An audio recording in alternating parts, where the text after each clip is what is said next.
perhaps the most successful varsity girls basketball program in the history of New York State. Sincere thanks also to Chet Kerr, who has been the indefatigable technical director behind the scenes. I'd also like to give a shout out to 4 of the NBA's finest and most patient technicians, Ian, John, Gary, and Jose. Thanks for helping us out. And of course, thanks to all of you, and there are well over 300 of you from all over the country for tuning in today. I'd like to begin with a bit of a historical perspective. As you know, the 19th Amendment 100 years ago constitutionally extended the right to vote to women. Well, as it turned out, to most women. If you were an African-American woman in the South, you probably weren't able to vote until the Voting Rights Act of 1965. Indeed, Native American women, Hispanic women, and Asian American women were also denied the right to vote due to state laws. Fast forward to 1972 when Title IX was enacted into law. Title IX prohibits federally funded educational institutions from discriminating against students or employees based on sex. That meant, for example, that no longer could schools offer sports or other programs for boys only if the school wished to receive federal funding. Some of the younger members of this audience might find this hard to believe, but when I graduated in 1971 from high school, we had one girls' sport, 6-person basketball, where girls could not cross half court. Our presentation today harks back to those days before 1972, the years during Title IX's rather shaky implementation during the 70s and what it looks like today. Today's panel participants then might be considered living history. They will share what their experiences during the past 50 or so years have been like, and they will examine those experiences through an Irvington lens. I find it hard to believe that there are many towns anywhere who would be able to pull off something similar. It is an honor then to present our panelists. Gina Maher has coached at Irvington for the past 50 years and has been an extraordinary role model, not only for those who have played varsity girls basketball. Her considerable influence also extends to those who have been part of her girls tennis teams, as well as those who competed on her girls track and field teams. I will not go through her astonishing record. That would not only embarrass her, it would take up the entire program. Furthermore, she would never talk to me again. But I will say that she has had a profound and lasting impact on literally thousands of young women. And I know she is more proud of that than anything else. Carol Dyer is one of Gina's best friends, having started at Irvington as a coach and physical education teacher shortly after Gina arrived in the 1970s, and has been by her side ever since as a colleague, buddy, and diehard fan. Gina will tell you that Carol is loyal, trustworthy, kind, and honest. Those of us who are lucky enough to know her would concur with that description. She loves kids and sports, believes strongly in the concept of family, and has been taking memorable photographs of Irvington athletes and teams, as her husband Bill would say, forever. Kathy Behrens graduated from Irvington in the early 80s and played for Gina for 4 years. Her teams won sectional titles each of those years. She played softball and basketball for 2 years at the University of Hartford. After college, she was the executive director of the nonprofit New York Cares and later became part of Mario Cuomo's administration. She's a member of the Westchester Sports Hall of Fame and is currently the president of the Social Responsibility and Player Programs for the NBA. You can let her know later if you're looking for Steph Curry's autograph. She lives in Irvington and has 2 middle school children in the Irvington School District. BJ Toolan Constantine also played for Gina and was a key component of Gina's first state title team, and then an assistant coach for the 5 which followed. After Irvington High School, she started Trinity College and was inducted into their first Sports Hall of Fame class. She has been Gina's assistant coach the past 17 years. She is adored by her players and could probably beat any one of them in a game of one-on-one. She is a physical therapist who also lives in Irvington and has 3 school-age children. All told, these ladies have about 121 years of going to the Irvington varsity girls basketball hoops. One quick note about this presentation. If you have any questions, please make use of the chat button, and time permitting, your questions will be addressed at the end of the program.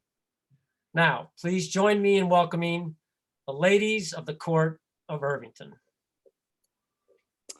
All right. I am going to take it from there. Thank you, Dr. Mosenthal, my former English teacher and high school principal, and good friend. I want to echo a couple of thanks that Mo gave. First, we want to thank the Irvington Historical Society, especially Dr. Mosenthal and Chet Kerr.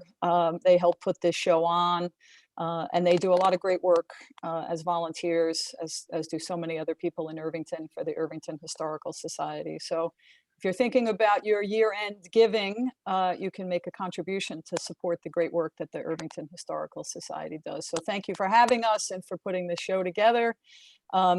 Scott mentioned that I've gotten some help from some NBA colleagues helping with the program production, so I thank them as well. They show me every day how great it is to work at the NBA and to rely on colleagues to do programs like this. So our goal today, we are going to try to share some of our favorite memories of being involved in the Irvington girls basketball program. We're going to try to have some laughs along the way. Hopefully they won't be all inside jokes and stories, because we could tell a lot of those on each other. Scott mentioned that if you have some questions, you can use the chat function. I'll try to take a peek as we go, or we'll save some to the end. But we'll certainly do our best. And we know that we could talk for hours about our friendships, about our history, about Irvington girls basketball. But to try to keep it organized, we're gonna essentially go through 3 different segments, and we're gonna share some videos and photos and talk a little bit about our experiences. The videos and photos both will help tell the story and hopefully jog our memories a little bit. And so our first segment will take us back to where this all started, otherwise known as the early days. So let's show the first video.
All right. Well, that I think shows how it all began. But Gina, we're going to start with you, and obviously, because this whole thing started with you. But I want to, before we talk about Irvington basketball, Scott Mosenthal mentioned Title IX in 1972, and you played basketball before Title IX even came around. And Carol, I know you did too. So let's talk about basketball before Irvington. What was it like, Gina? So before Irvington, I played a little bit of CYO in grammar school, and then I went to high school and played high school basketball in the CHSAA, which is a pretty big league. But in those days, we played basically 3-on-3 basketball. We didn't run the full court. There were 3 people that shot on a team, 3 people that guarded on a team, and that was it. They basically did not think we were strong enough to run the full court. We were obviously strong enough to have babies and raise children, but not strong enough to run the length of a basketball court. But I think I was very lucky because I had an opportunity to start and play a game, and the coaches were amazing and taught me to be hopefully a strong woman. Indeed, they did. Carol Dyer, did you play some I- hoops back in the I day? also did play the CYO scene, but in my high school, they didn't have basketball, and they ran like a demonstration, they called it, which is comparable to like our sports night that we ran for all those years. But we had rovers. We had a roving forward and a roving guard who could run the floor. So it was a little different, but we also only had those 3 dribbles, which, didn't make us all very good dribblers. We only had But- 2 when I started. 2, hey, so I really was advanced. We could talk about this later. I would have liked some of that lack of defense expectation, but You could have just been forward. You would have loved exactly. All right, now let's talk about Irvington. Gina, first, you moved to Irvington in 1975. Why did the family move to Irvington? Basically, I moved to Irvington because my sister lived here and she taught here, and I had come up and watched some little league things and CYO things in Irvington. There was no place else I wanted to go. Kathy Kiernan, your sister was a teacher at Dow's Lane, right? 33 years, yeah. Unbelievable. All right, so tell us how you got hired to be the basketball coach and how you dragged Carol Dyer along with you. It sort of connects a little bit. Again, I go back to CYO, which is a great program, and there was a woman that I met in church. Her name was Maureen Sweeney, and I had played against her in high school. And she said, "Hey, they need a You high know school." Maureen Sweeney played basketball? She sure did. It's at St. Jean the Baptist. Beautiful. Right. And she asked me if I'd be willing. She knew I had done some coaching before. If I'd be willing to coach the high school CYO team, and I jumped at the chance. I had lived in Irvington for about 3 weeks at that time, and I coached that team. And that team, when they became seniors, their coach left very, very quickly, and they went to Harold Mazzaris, a wonderful, wonderful athletic director, an amazing man, and said, "We have a coach for you." So it's really Peggy and Patty and Beth and Judy and all those girls that really got me my job. And I had an interview that lasted about 5 minutes with Harold Mazzaris, and I've been here ever since. So when that happened, Carol, were you the high school PE teacher? Not yet. Not yet. Not yet. Her second year. And that Okay. was kind of funny because Harold, I had come up and I was looking to sub. I had moved up from Long Island. Irvington was upstate as far as I was concerned, coming from Long Island. And Harold, I met with Harold about subbing, and I had been coaching at my old school in Massapequa. And he sent me over to Gina because she was looking for the JV coach, and she met me at the door. We were going to have coffee together. And once we looked eye to eye and spent about 5 minutes, I was in. So that was it. And that's where the friendship began, 2 tall women. There you go. All right, so let's I want to go back to that first team just for a second. So let's show the first photo. We saw it in the video, but here is what we knew them. Those of us who came after this team knew them as the 76ers because that's what they would say they were. And obviously there are some familiar faces. Gina, I am not sure what sweater you're wearing, but we could talk about the outfits this whole presentation. But I wasn't sure if that was Gina or John Denver in the middle. It's a little bit of both. But let's talk about who's on there that people are going to remember back in the Irvington days. Okay, so standing right next to me, number 44 is Judy Greenfield. Her family was known all over Irvington, and lived across the street actually from Harold Mazzaris. And down on the bottom there, the 3 people in the middle are Debbie King, Patty Smith, and Peggy Hickey. And they're really the core of the people that got me from CYO into basketball. They were a great team, by the way. They were 14-1 and lost in the finals of sectionals, and it was an open sectional. It wasn't a real sectional in those days. And they all went on to play basketball and raise kids that play basketball and raise girls that are now coaching in Section 1. Let's see the next photo because I think we have a couple of action shots of them. There they are. That's Patty, right? And Judy? Patty was my first point guard and Judy was my first center. Excellent. Next one is actually someone I ended up playing with. We can talk about that for a second, but Lisa Arnold, right? Lisa Arnold, and you did play with her the following year. Yeah, she was a junior on that team, and then you played with her the following year.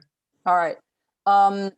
Let's take the photo down, and then I want Gina, you and Carol to just talk a little bit about the challenges, not just, you were coaching sports. Carol, you were the PE teacher. By then you became the full-time PE teacher.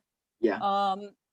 I know that it wasn't always sort of equal treatment, and that you were fighting not only for your for the girls, but just sort of for sort of respect and recognition, and talk about that a little bit, what that was like back then. Well, we certainly didn't have equal time always, and uniforms, which I think you wore for volleyball, basketball, and maybe even softball. It was like the same polyester dark green uniform, and that was hard. And we also didn't make the same pay as Scotty Moe made. I mean, I was comparable to him, and we didn't make the same amount of money. But finally, that did change for us. But it wasn't easy. And even Kathy, from being in phys ed, like with intramurals and stuff.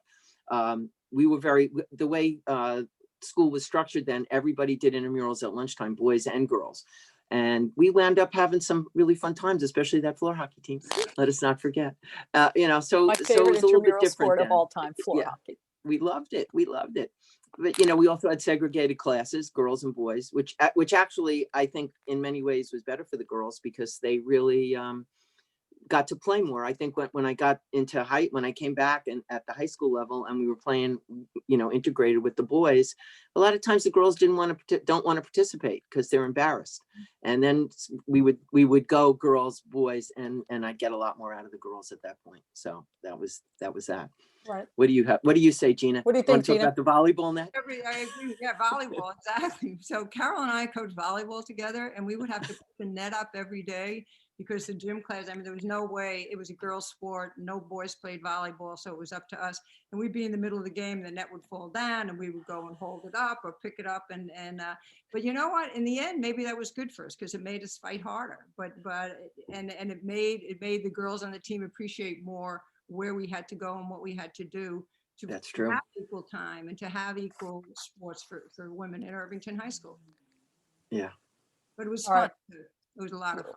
Right. I know BJ's like, I want to jump in on some of this, but you're going to have to wait a second.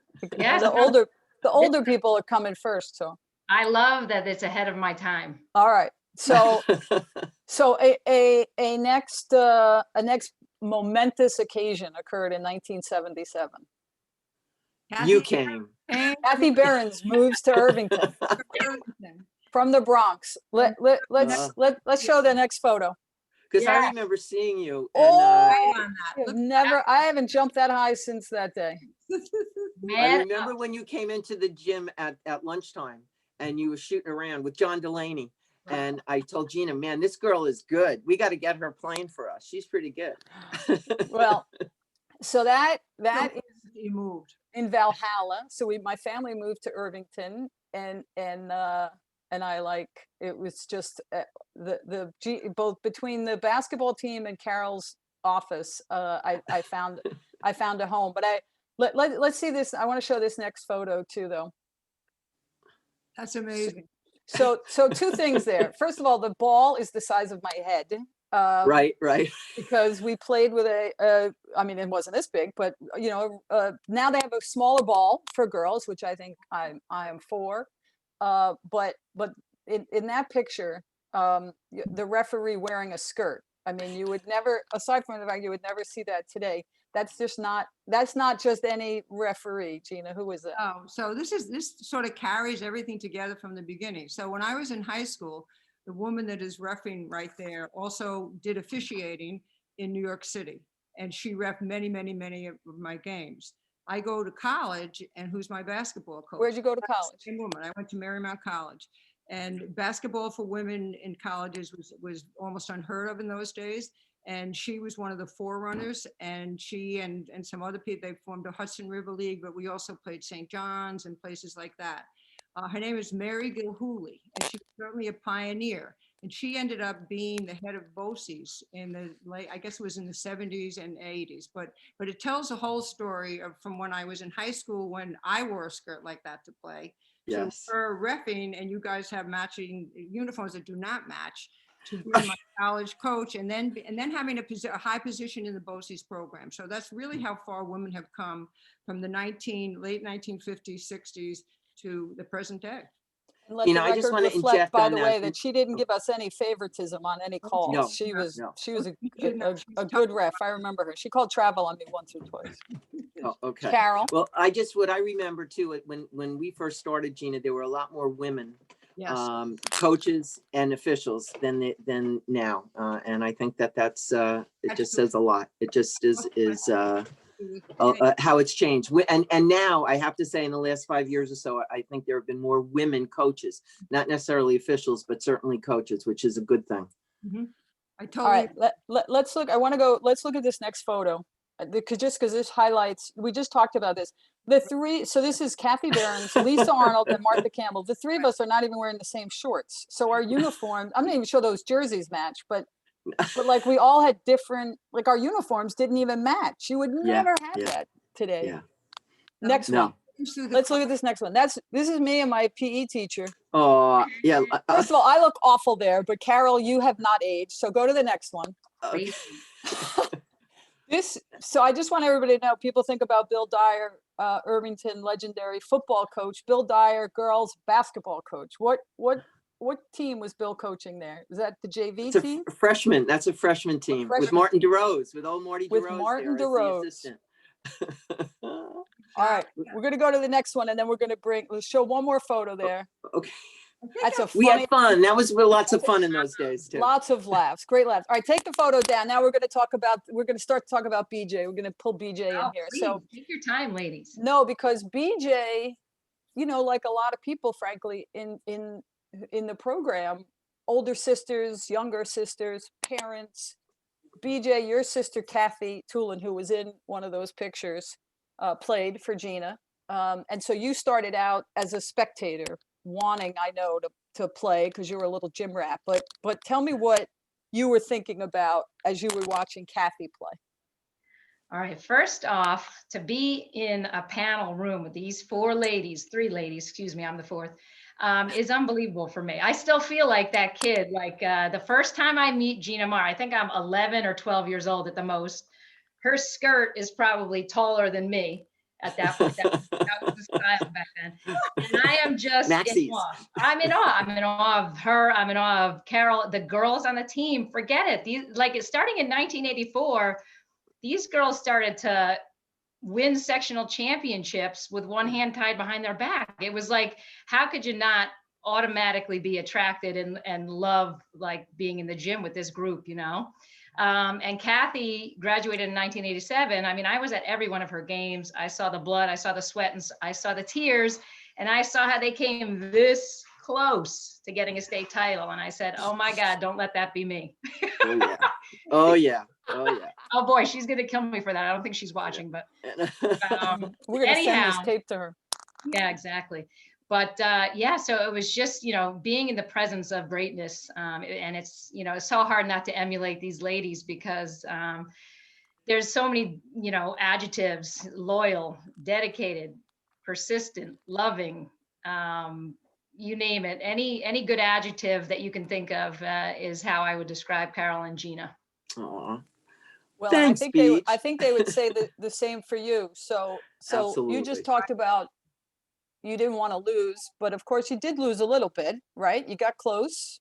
We did lose a little bit. So my sophomore season, we get up to the state rounds, and we ended up losing in the semifinal there, right, Gina? Finals. Yes, Finals. in the finals, yeah. And I'm young then, but and most of you know this about me, I hate to lose. Really? The only we all share, but go ahead. The only people that hate to lose less than me are right here, or more than me. Anyhow, nobody takes it worse than Gina Maher, but anyhow, that's another story for another time. We're still not getting over a couple of the losses in the last few years. So we get up there my sophomore year and we lose, and then forget it. Like it was like laser focus for the next, 6 months over the summer. We're working, we're playing, we're just practicing. We have our eyes set.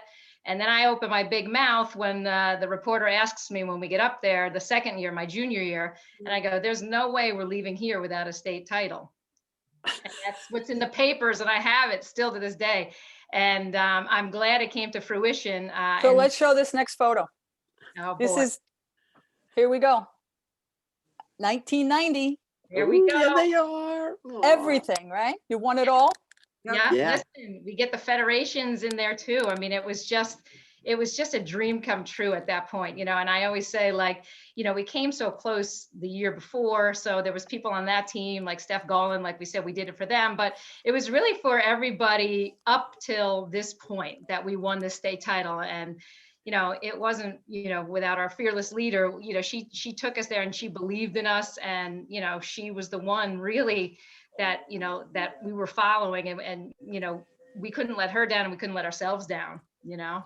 But back then too, the sectional games were played at Purchase. We didn't play at County Center, the girls. And Gina, if I'm correct, there's the gold ball, but it was purchased by the Coaches Association, if I'm correct on that, not by the section. And then your federation game, well, first of all, the state game was played at Queensbury, not at Glens Falls where the boys were in a high school. And then the federation game was in like some Catholic school gym with a stage. It was like folding chairs on the side. So things sure have changed. Thank God. So, but perfect segue. Let's take this photo down.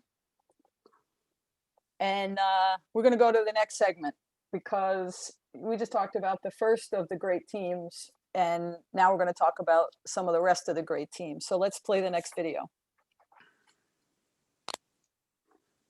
Oh. I used to bite my tongue and hold my breath, scared to rock the boat and make a mess. So I said quietly, agreed politely. I guess that I forgot I had a choice. I let you push me past the breaking point. I stood for nothing, so I fell for everything. You held me down, but I got up, already brushing off the dust. You hear my voice, you hear that sound, like thunder gonna shake the ground. You held me down, but I got up. Get ready, 'cause I've had enough. I see it all, I see it now.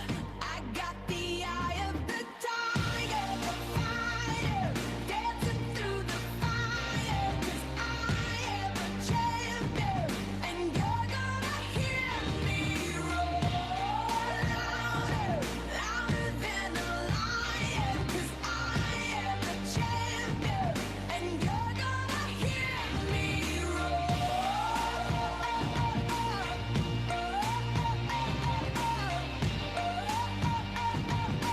You're gonna hear me roar. Ooh, I like that. That's beautiful. I mean, that gave me some chills right there. Yeah. I watched it all day. Oh my goodness. All right. So I want to start with I want to go back and then go ahead. So let's just show this photo, just because this is special to me. Not only because BJ's hairdo is fantastic in that photo, and the outfits on this Why crew are, didn't anybody tell me? For the this love of is God. legendary. And But- Gina's hiding as usual. She is hiding back there, but I do. This was one of the most special days for me, because Scott mentioned this, but that's my former boss, Mario Cuomo. I was working for the governor at the time, and it took everything to get my colleagues to get this on the governor's schedule, because they were like, "Oh, you can't see every team." I was like, "I know, but this is my team. This is my school."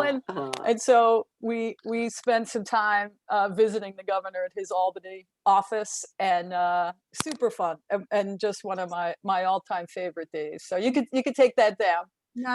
It was an amazing day, and it was very, very nice to have an in of Kathy Behrens being up with the governor and stuff. And Phil DeRocco hired a bus, and we all rode up, and we went in front of both houses. And then Mario had us all into his office. I don't know if you remember this or not, but he tossed a ball to, I think it was Lisa Friedlander, and said, "Okay, this is the situation. What would you do now?" And she, he wanted to know what the whole play was.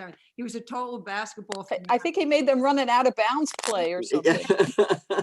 He was he loved basketball. So it was, a day that I think those girls will never, ever, ever forget. It was fantastic. well, on me either. It was super fun. All right. So, but truthfully, I did lie a little bit, because I said this started the winning, but the truth is, there, as always, there's some losing involved too. And I'm not ashamed to correct Scott Mosenthal's introduction of me. I never won a sectional title in Irvington. I feel like I won was a part of all the things you've won, but wasn't on any of those winning teams. But you win then in '90. You win everything.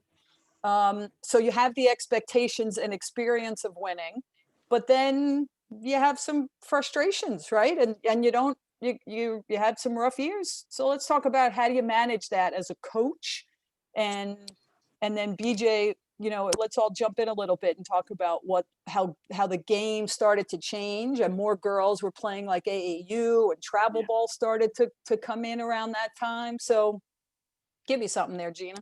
Yeah, okay, so I think that winning is great, and I agree totally with that, but I also think there were years that were very, very difficult. And BJ and I were talking about this recently, and how those teams were no less than the teams that won states and federations. And in fact, in some ways, they were tougher women. And they came to practice every day, and they practiced very hard. We were put in a league across the river with schools that were bigger than we were, and there were Catholic schools involved in it. So the competition that they were facing was a little bit harder, but they never gave up. And there was the team that probably had maybe one of the worst records in all my years of coaching at Irvington.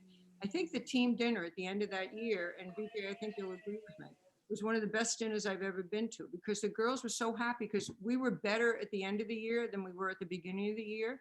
And I believe they bought into what BJ and I were teaching and saying that, if you lay down and you don't do what you have to do, what are you going to do in life? What are you going to do when your child gets sick? You can't just say, oh, woe is me. You have to go ahead and do it. And I think that's what it's all about. And I think that's what empowering women are about. And so as tough as those years were, they were also very gratifying because the kids kept working very, very hard. And again, we were becoming more equal with the boys. We were starting to be accepted into county center. We were getting the gold ball, as Carol said, and things like that. So there was great progress in a lot of areas.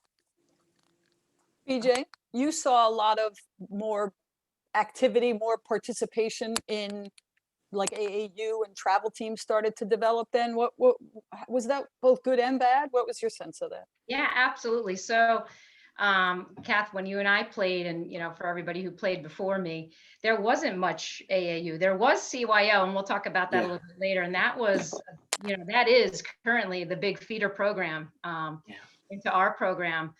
But I can remember, probably like, I don't know, 2003, 2004, right around then, AAU becomes a big thing, and the girls are, moonlighting, so to speak. They're going a little bit to AAU, they're coming to us, maybe they're getting hurt with AAU, we don't like that, they're coming to us and complaining about, their injury they got on AAU, but Gina and I are just trying to like ignore it. AAU, we hear those three letters driving us crazy. And the biggest part, and I respect Gina so much for this. So we were standoffish a bit, like when the kids would bring their plays from AAU and they would show us how to do things. Oh, my AAU coach does it this way, or, we have to, for AAU, we do it this way, and Gina and I would look at each other and be like, listen, like when you're here, it's all about what we want to teach you, And I remember there was a year, like it was probably like 2005, 2006, like right around there. Then all of a sudden something clicked, and like, Gina especially became more open, and she would ask the girls, and she would say stuff like, show me how you guys do it in AAU, show me like, one of your drills. And, and then I think the girls appreciated that too, to be honest, because they are torn between, listening to their high school coaches and their AAU coaches. But, the fact that, we've become more accepting of these, everybody now plays it. So it's, it's very fortuitous for us. They're getting year-round workout, when back in the day, we were 3-sport athletes, like I played volleyball and softball, in my off season. I wasn't playing basketball. So, these kids are playing year round, and that's one of the benefits for us. They're in good shape, and they do learn from their AAU coaches, whereas at first we were a little standoffish. Now it's nothing but a benefit for us. Gina, how do you feel about that year-round one sport? Because we've had this discussion many times. We talk about. I really like it when athletes play more than one sport. I think it's better for them physically. I think it's better for them mentally, and I think it helps everybody. I'll just take the last couple of years. We have athletes that won state championships in basketball, but they're playing lacrosse and soccer in college. And I think they're the athletes that are like have shown that you can play more than one. I look at Kathy, you and BJ, who are two of the finest athletes that ever came to Irvington, and you both played 3 sports. And I think Yeah. I think it's healthy right now. And I think to concentrate on one sport is very, very difficult. And we're not going to play, you know, nobody, how many people will play WNBA basketball or World Cup soccer or things like that? So I think that to do a whole lot of things and get a whole lot of disciplines it can do nothing but help you. And again, it's been proven that injury wise, it's very, very helpful to play more than one sport. So yes, Carol, you're absolutely right on that. Yeah, I totally agree with that. It's a big part of a program that we have at the NBA, this junior NBA program that we do. We always talk about, you know, not specializing. You know, certainly as you get a little older, maybe there can be some of that. But for me, I played 3 sports in high school. I played 2 in college. I played tennis and basketball when I went to Hartford. And I mean, the friendships, the experiences, you can't replicate that. So it's, and I also think, I'm with BJ, like all of those options weren't available to me. I loved basketball, but you know, I played it during our season and then I did other things. I mean, it would have been, you know, I always think about what that would have been like. I don't regret that because I think for me, it was the better experience was to play other sports. So I would just say that when you girls used to come the first day when we used to make you do that mile run and you hated it, but everybody was always so excited to start basketball because they I was had to not play. excited about the mile run. No, just you for hated the record. mile run but you weren't getting cut. So, you know, it was okay. You know, But I still had to make it. You had to make it. You had to do it. Still had to But do I it. also remember when your first trip to county center, Gina, you know, after when we lost. And a lot of the younger kids who were playing AAU were really just not that upset about losing on that level. And how when they became seniors, they had a whole different attitude because the year before they lost to Nanuet twice. They lost to them, they'd beaten them twice. But they realized how wonderful it is to play for your school and to have the community and the school come out and really support you. And I think that was a real lesson for them. And I think it also set the tone for future teams. And here's another thing that set the tone for future teams. Let's show this next photo. I want to show a little bit. This is just a sampling of the Gina Maher coaching tree. Amazing. And That's all in our program. So talk about how many former players you've, you know, that you have over the years, in addition to the great Carol Dyer, you've had so many former players by your side as assistant coaches. Why was that important? Oh, it's important because it's what it's about, and it brings continuity to the program. There have been 2 coaches that have coached in Irvington for a long time, Donna Devaney and Carol Dyer, who did not go to Irvington. Both of them are amazing assets to our program, incredible assets to our program, but they're also part of our school community. They're also teachers in our school. But every other coach that we have had has played for me or has gone to Irvington. Most of them, the only one that has not played gone to Irvington is Mike Toolan. And he didn't play for me, obviously. And my son, He wanted to, though. but he did want to. But I'm looking at Chrissy Little, Lisa Urban, Linda Getman, Kathy McMahon, Kathy Behrens, Kathleen Tetro now teaches art. And the 2 Toolan girls together, Kathy Toolan and BJ Toolan, Mary Keene. All those players played, they all played for me, along with some others, along with Denise Hamlin and Janice Bokikio, who's not there. Janice's niece is now playing for us. Half of these people up here also have daughters that are now playing for us. BJ's daughter has been playing for us for 3 years and will be on the varsity team next year. Kathy McMahon had 2 daughters that played for us. So it's just, I mean, that's what makes the program successful. The men in the back are also very important to it. They're teachers in the school. Billy Dyer, Rich Wallen, Gary Raimondo, and Martin Resendez, who now has been teaching our modified program and building things up. So it's all about family and people playing and doing it as to just keep things going as part of a program that everybody built. And that's why it's so strong, is because all these people keep coming back. Gina, remember how excited we were when we were able to have a modified team, a freshman team, a JV, and a varsity in our little Class C school? I mean, that was like really exciting for us. It was huge. And let's see what all that brings. I'm going to ask my colleague Gary to run through some photos here, just kind of quickly, keeping an eye on the clock. So you start to win now. Here are some winning teams. So let's take a look at this, and then I'm going to have BJ jump in on a few comments. So next one, this is like, you could see people in that photo. that was a great team. Lexi Martins, Riley Harrington, That's holy the mackerel. 2010 group, yeah. Yeah, they were Unbelievable. great. Next That was one. the first. That was the first That's one, the right? first. Yeah. Lindsay Halpin, just Brittany a Lai. Brittany Lai. Lai. just great player. You just mentioned the The Shafazadas, McMahons, the Shafazadas, whose whose mothers mother and played, aunts right? played for you. Mother and, Yeah. and Ann played. Yeah. Keep going. Laurel and Gilardi. Aw, Gosh, and, this- and that your is- grandchildren. And your And your grandchildren, children, BJ. BJ's kids. That's a picture- county center. Next Yeah. one. That picture Morley, shows all oh. families. Now you start to, there's Lindsay Halpin again. Grace as a As a freshman youngster. probably there. Yes. There's Yeah. Next one. area.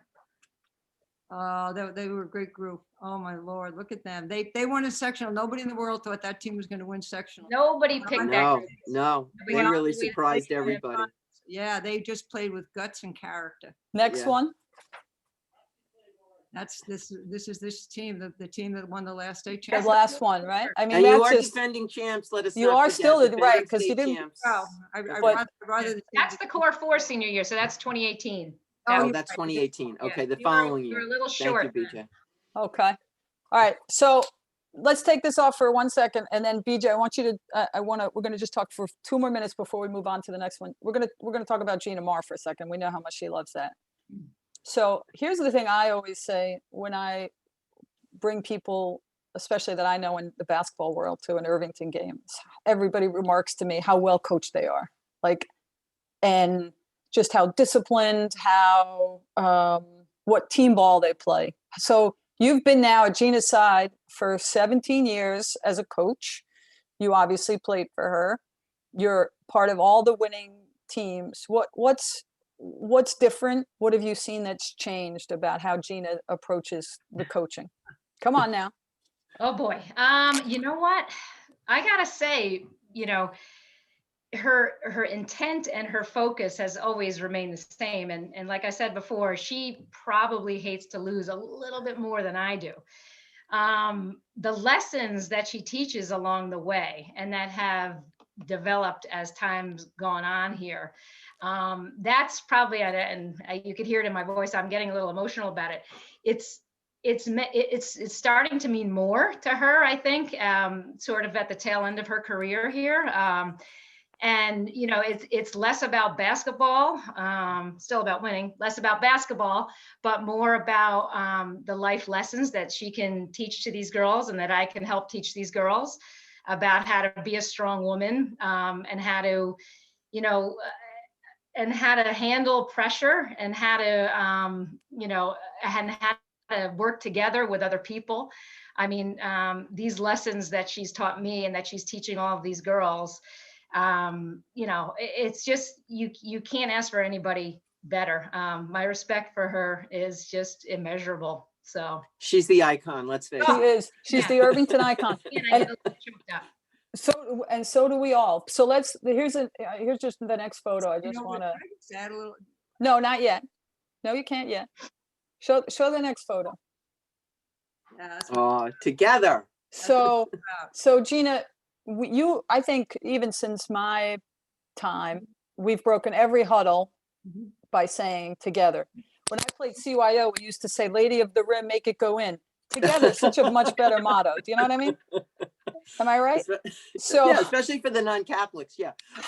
exactly. So talk about together and hold the rope. Together, as you say, from day one, from Peggy and Patty and Judy and all those girls, until the last practice I had on the last day, we do say together all the time.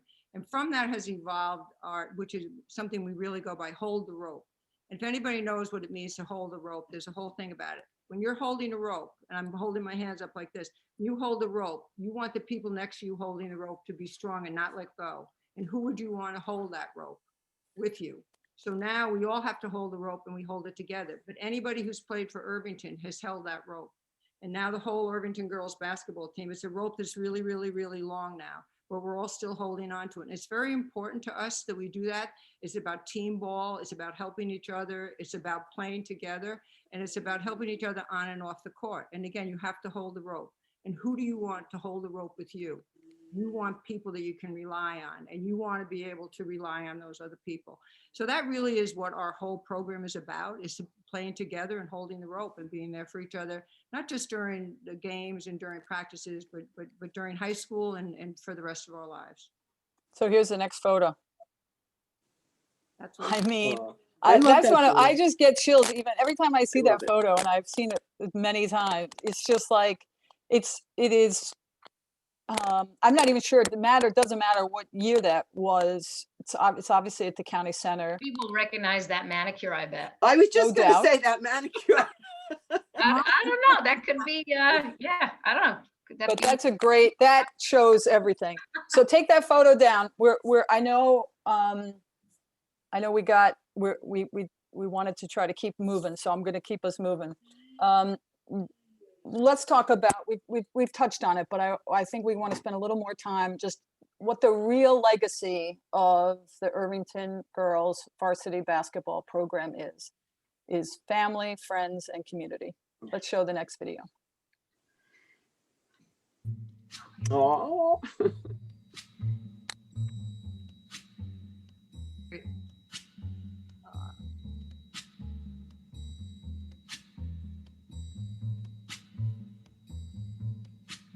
When the night has come and the land is dark and the moon is the only light we'll see. No, I won't be afraid. Oh, I won't be afraid. Just as long as you stand by me. So darling, stand by me. oh, look at them. Oh, stand by me. Oh, stand by me. Stand by me. If the sky that we look upon should tumble and fall, or the mountain should crumble to the sea, I won't cry, no, I won't shed a tear, just as long as you stand by me. And darling, stand by me, oh, stand by me, oh, stand now, stand by me, stand by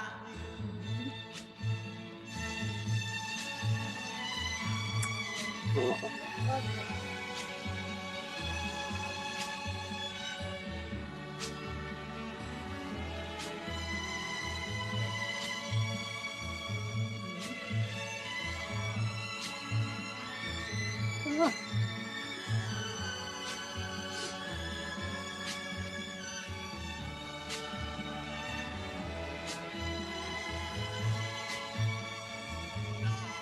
Darling, stand by me, oh, stand by me, oh, stand by me, stand by me. Whenever you're in trouble, would you stand by me, oh, stand by me, whoa, stand now, oh, stand by me. When all Oh, I'm crying. Well, I knew you would be. I knew you would be, Carol know me. Dyer. I knew you would be. So if I had the chills before, that's all the feels right there. Oh. That's a great. Okay. Did Two you see things how I just want to connected- say. Okay. That Gina Maher Day, first of all, was fantastic and Yeah. so much fun. And we Tell had such people a what great Gina time. Maher Day was. No, that's Okay, so the gym was named in Gina's honor, and Kathy, you had the NBA with the decal we had put down. We had so many people involved in that, and it was just like the alumni that showed up to play and be together, even though you had just delivered your twins and still got out there and played, but it was such an outpouring of love for you, Gina. That's my number one on the Gina Maher Day. But one of the and the Hall of Fame, when you got into the Westchester Hall of Fame, people See came that from crowd all of over people? for that. Holy That was a mackerel. lot of people. But really, my favorite day is, which I felt like was a movie, when you won the Federation Championship with the first team, and you got inducted into the Basketball Coaches Hall of Fame up in Glens Falls. And we literally left the floor and went up to that room with everybody there. And it was just, I'll never forget it. It was just fantastic. I was so proud of you, and I love you so much. But guys, the truth is, and I really, really mean, I'm so lucky. I'm so lucky. It's, none of this is accomplished without all these people that have helped me and been with me the whole way. And obviously you three tremendously, and all the women that have coached with me, and all the families that have backed us. And you don't do it alone. There are a lot of people that go out and they try to do it. They can't do it unless, it takes a village, and it really, really does take a village. And I also think that all of us, and I look at the four of us, we've all had strong men who have backed us and allowed us to do what we do, and not only allowed us, but encouraged us to do it. And I think that is what this whole thing with women and success and everything is about, is that people have to believe, and it has to be everybody believing. It has to be men, women, children believing. And yeah, there are a lot of wins, but I'm the luckiest woman in the world because I have people like you, and I have a family like my own family, and it does take a village. And We're bringing tissues to Carol My Dyer. husband came in with the tissues for me because he sees me crying. I've been so lucky, and every single girl that played for me, from the ones that didn't play a whole lot and came to practice and played their hearts out, I thank you from the bottom of my heart, because this is really about you. And this is about everything that you've accomplished. I've never scored a point. I've never gotten a rebound. I've never run up and down a court with an Irvington uniform on. But you guys have all done it for me, and you've made it incredibly, incredibly wonderful for me. And I'll hold the rope for all of you forever. I love you. Well, and we love you, but I want to just say though, and I think just run a couple of photos here. We don't have to hold on them, but I do. Gina just talked about I love that one. family, and let's keep going to the next one. And the next one, I mean, this is like, I think to me, we all feel connected. You can go to the next one. That's the Hall of Fame when Gina became inducted into the Westchester. I mean, literally, look at all those people that came out for that. And we all agree, Gina, that like we've all been incredibly lucky in the family department, supportive parents and siblings and kids and husbands. But I know for BJ and me, well, we've just had the best coach ever in the history of girls sports. So we win the prize. And I want to talk, you can take this photo down. I want to just talk one more second about sort of legacy a little bit. And I think, this is where I want BJ to jump into about, show the next photo. I want to show one thing here. This is one of the things I've always loved about Irvington. This was Gina's 700th win. So current players, like if you go to any game, there's always former players coming back to watch, and just there's no other place that has that connection. And we're there not only rooting on your new teams, but obviously rooting you on. And the next photo is some of the young kids. So it's the generations in this program are unbelievable. Let's show the next one.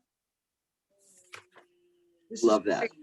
I mean, so you probably have in this photo, you probably have current players. BJ, your daughter, number 20, little Abby back number there. 20 on the end. Yep. Amanda Ramondo's there. She's number 23. Alexia Donkov is coming through the program. She's in the blue there. Izzy Pichetti played for a little bit. Claire Brady, Caitlin Owen, and number 5 moved away. I wish she didn't, because we need a point guard. So, all right, let's take that Anybody photo down. moving to the district? I want to try to see if people do have questions, you can throw them up in the chat. Most people are just giving some praise, but if you do have a question, we're happy to try to answer it. But I do want to, BJ and Gina, you just talked a little bit about this, but But let's just talk a little for a second about why sports matters, and especially for girls, why, why playing sports, why being a part of this program has mattered. And Carol, I'm going to start with you. Oh, okay. I just think that just learning to work as a team, working with other people. I think with Gina, especially, there was always this very strong family aspect. And I mean, I know BJ's children, my children, little people. BJ was throwing my son Tommy around in the back room, porta pit room, when he was like 2 years old, when her sister was playing. But there was always that sense of being part of things. And I think that that is so important. It gives you confidence. It gives you courage. You learn to fight adversity. As Gina said, what do you do if something terrible happens? You have to come back and come back with it.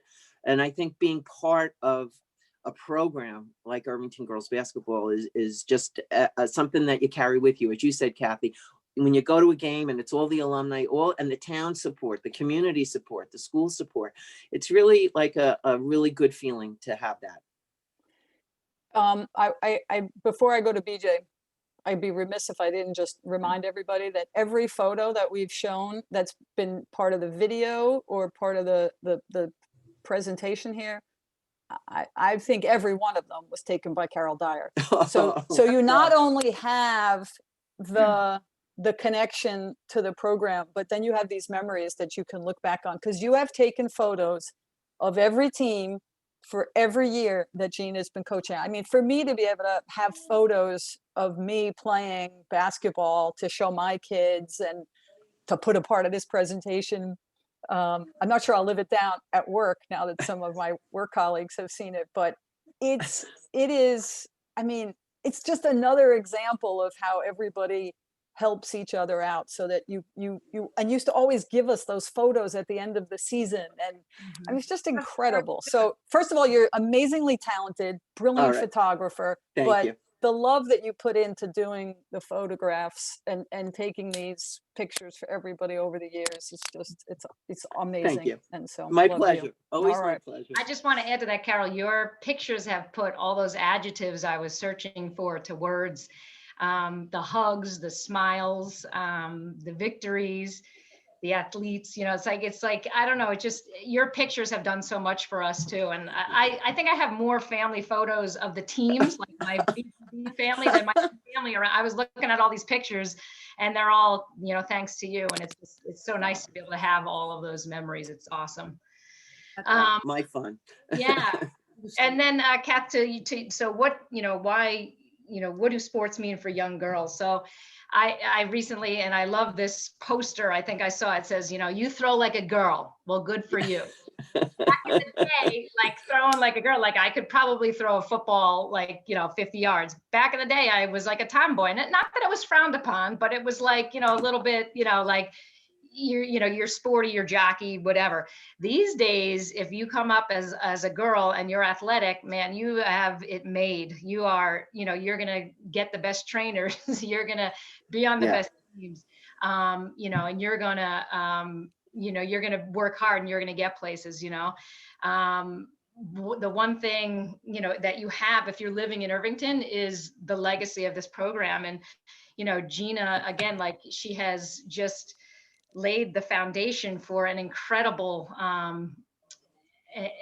future. The young girls, I loved some of my most fun memories recently are having like just random dads. Like I'm at the Elmsford Little League ballpark watching my son play, and like a random dad will be like, hey, how's the team looking, this year? And I'm like, I don't know who you are, but I'll tell you about it. I love to talk about it.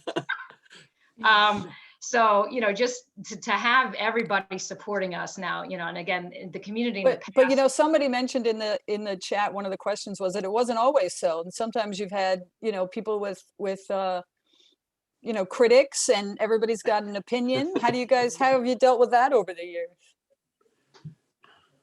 I know. You're on the opposite side of the gym from Gina. I know how. I just want to say real quick, everybody does have an opinion. And I always tell people, if like, players and parents alike, listen, there's more than one way to do things. I'm going to go with the woman who has 742 wins, but you can have your opinion too. But that's what I usually tell them. All right. I like that, BJ. I'm going to side with Coach Maher. I also think it's really important to listen to what people have to say. And I think that hopefully we've been open and listened to people. If people start to criticize my players without reason, especially if they're not their own children, it's horrible enough that they do their own children, then they do it with other children. I think we try to put a stop to that. But anything you do in life, whether it's basketball or going to the supermarket or whatever, people are not going to like the way you do it. And you have to try and reason with them and listen to them, and then carry on and do the best you can and do what you think is right. And I think that also is part of why it's important to play a sport or be in a play or sing in the chorus, because you learn that people aren't always going to like what you do. And that's the way it is in life. And it's going to make us stronger women. And it's going to empower us to, Kathy, you're the president of the NBA. Who would ever think that a female would be a president of the National Basketball Association? Yes, the WNBA. None of my teachers in high school thought that would be happening. Especially Mr. Simonson.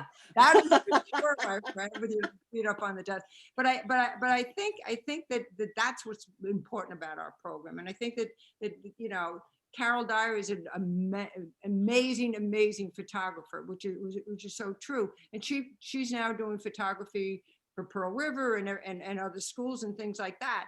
But she has also, with that, brought to her teams and the teams that she's taken, male and female teams, that she's taking pictures of. She's brought another new thing to them, say, hey, this is what you're about, and this is here now, and you women can do that. And I think it's important. It's obviously, I have sons and I have grandsons, and I think it's very important to support men and say that they're equal, but we want to be where they are, and we want to be on an equal footing with them. And I think that sports does that. And I think hopefully our program has done that.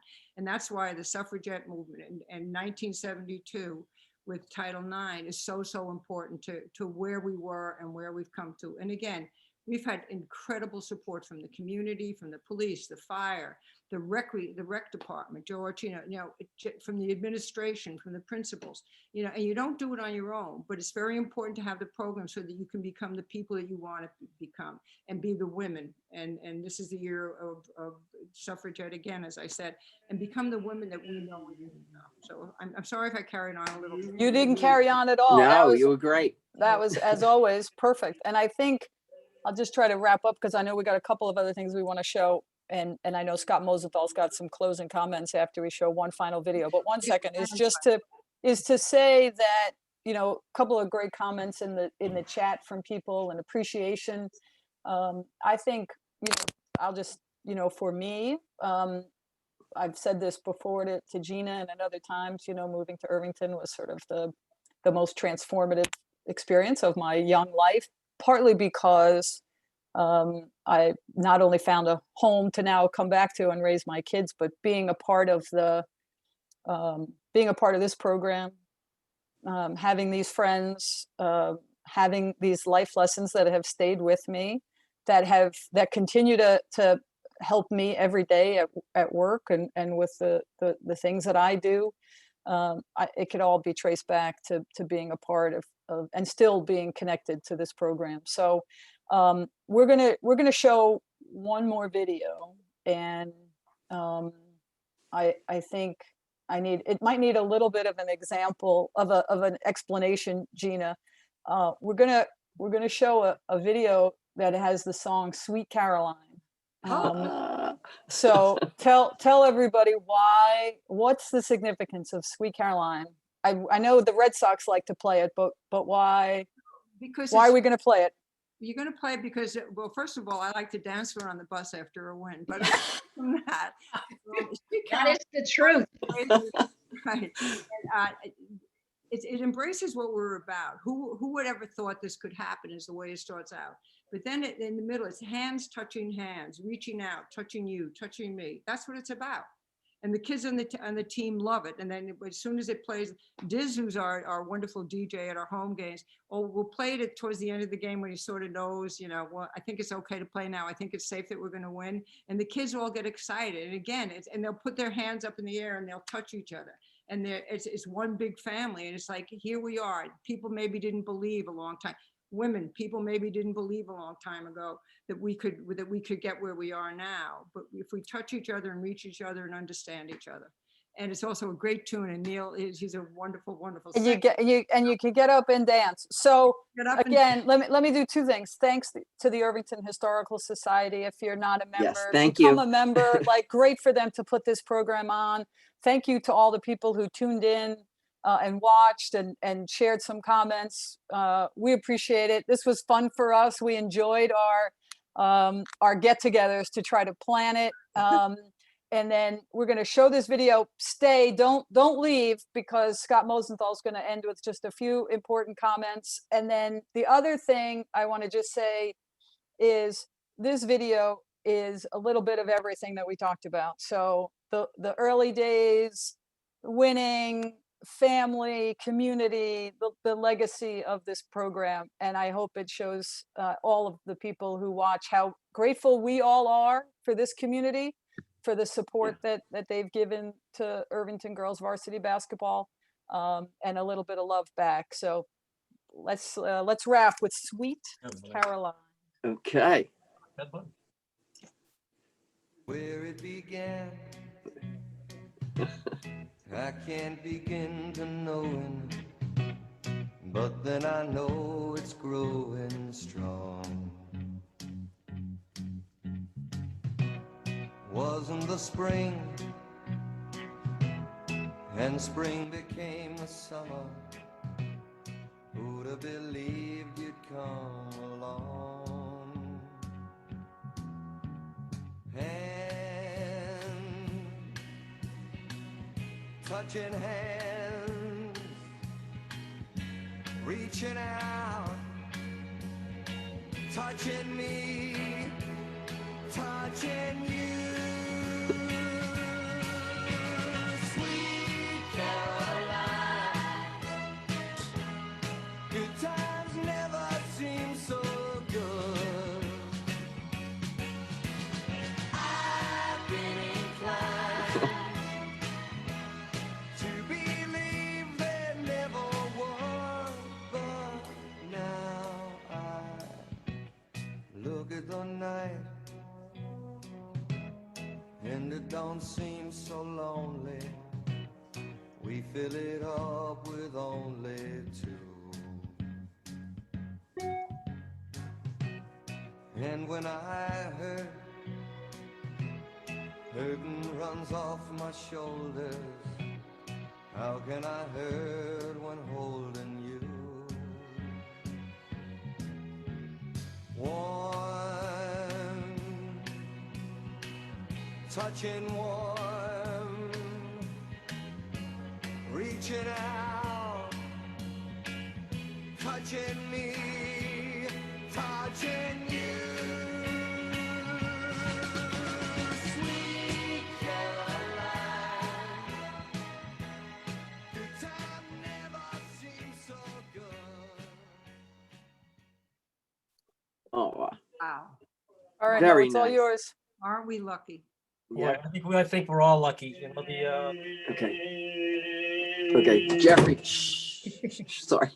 the Historical Society always do our best to bring local history to life. But gosh, to have that kind of presentation and to all be a part of it from Irvington, what a blessing. You guys are just a gift to the Irvington Village, and we're really, really thankful you spent your time with us today.